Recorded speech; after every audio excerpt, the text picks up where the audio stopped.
Next देखो, if A1 A2 A3 and B1 B2 B3 B are in AP, okay, are in AP and A1 equal to 2, A10 equal to 3, A1 B1 equal to 1 and A10 equal to A10 P10, they find the value of A4 B4. Okay, given देखो अभी क्या क्या दिया है, एक बार फिर से पढ़ लेना। ओके, उसको नोट डाउन कर लो। देखो सॉल्यूशन देखते हैं। Let the first arithmetic proportion N equal to A1 plus n minus 1 DN DA, है ना, and the second arithmetic proportion BN equal to B plus n minus 1 DB।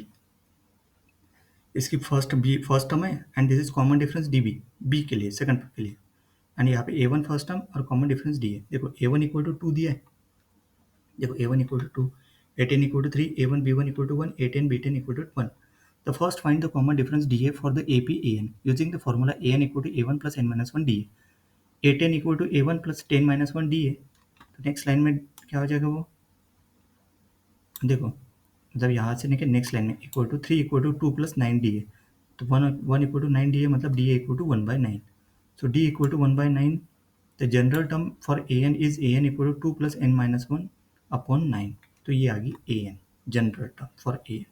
Next to find the first term B1, the 10th term B10 for the AP BN. तो A1 B1 from A1 B1 equal to 1 and A1 equal to 2. तो 2 B1 equal to क्या आ गया 1, क्योंकि A1 equal to 2 है ना, A1 equal to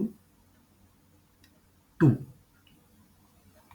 देखो ये A1 equal to 2 दिया ना, तो B1 इक्वल टू 1 by 2. तो B10 A10 B10 equal to 1, तो A10 इक्वल टू क्या आ गया 3, तो B10 क्या हो गया 1 by 3.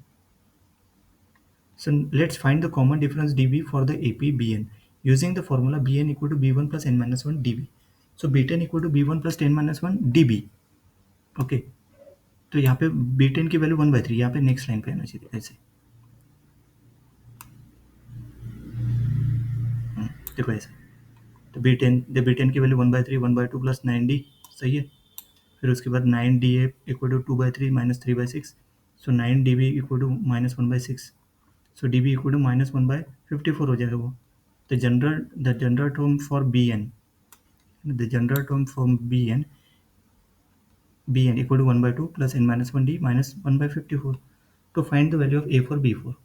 अभी ये जनरल टर्म BN की निकल गई और जनरल टर्म AN की क्या है, ये क्या आ गया, ये देखो, ये यहाँ पे n इक्वल टू 4 पुट करेंगे और इसमें भी n इक्वल टू 4 पुट करेंगे। देखो A4 क्या आएगा, A1 प्लस 4 माइनस 1 D है, मतलब A4 की वैल्यू पुट कर, देखो यहाँ पे नेक्स्ट लाइन, देखो A4 equal to A1 2 put किया, DB की वैल्यू 1 by 9 पुट की, तो A4 की वैल्यू क्या आ गई 7 by 3.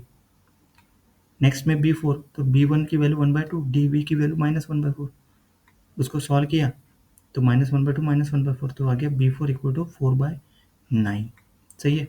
कॉमन डिनोमिनेटर मतलब 4 by 9 आ गया B4, उसको सिंप्लीफाई करना है, कैलकुलेशन ही सॉल्व करना है।